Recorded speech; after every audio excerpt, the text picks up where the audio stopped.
అక్రమ గుంపుని చెదరగొట్టడం కోసం ముందస్తు హెచ్చరికలు ఇచ్చినారు. మీరు వెళ్ళిపోమని. వెళ్ళిపోని పక్షంలో తర్వాత ఏం చర్యలు చేయబోతున్నారో చూస్తున్నారు. చూడండి, ముందుగా ఉన్న సెక్షన్ ని ఇన్ఛార్జి గారు ఆర్డర్స్ ఇచ్చినారు ఛార్జ్ చేయమని.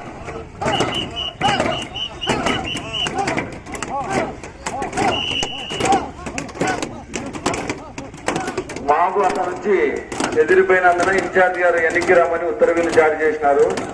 వారి ఉత్తర్వుల వరకు వెనక్కి వెళ్తున్నారు. పార్టీని ఫైర్కు ఆదేశాలు జారీ చేస్తున్నాడు.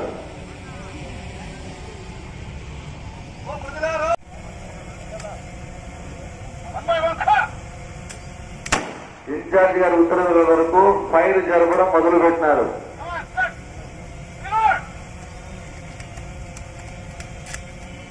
బాబు మీరు కొంచెం సైడ్ ఎన్నికేలండి, అందరు కనపడాలా.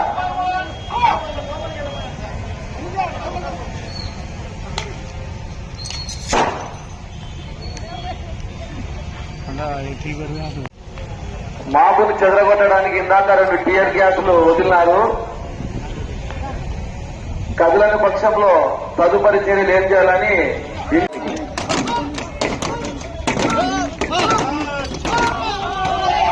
ముందుగా ఉన్న సెక్షన్ ని ఇన్ఛార్జి గారు ఆర్డర్స్ ఇచ్చినారు ఛార్జ్ చేయమని.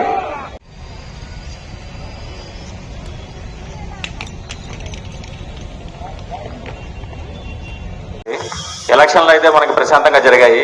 ఎలక్షన్ తర్వాత చిన్న అలజడి అనేటువంటి చోటు చేసుకునే జమ్మలమడుగులో దాన్ని పోలీసు వారు కూడా అత్యంత ప్రతిష్టాత్మకంగా తీసుకుని ఎటువంటి గొడవలు జరగకుండా చర్యలు చేపట్టారు.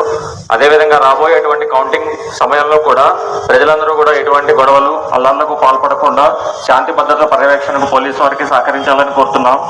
ఎటువంటి శాంతి భద్రతలు విఘాతం కలిగించినా ఇప్పుడు చూపించినటువంటి మాబ్ ఆపరేషన్ ఎలా అయితే ఉందో లాఠీ చార్జ్ కానీ టీయర్ గ్యాస్ ప్రయోగించడం, కాల్పులు జరపడం అటువంటి చర్యలు పోలీసు వారు తీసుకోవడానికి సన్నద్ధంగా ఉన్నారు.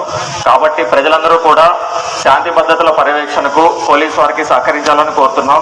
లేదంటే మీపై కేసులు నమోదు చేస్తారు, తీవ్రమైన చర్యలు ఉంటాయి. కాబట్టి ఇవన్నీ దృష్టిలో పెట్టుకొని పోలీసు వారికి సహకరించాలిగా కోరుతున్నాం.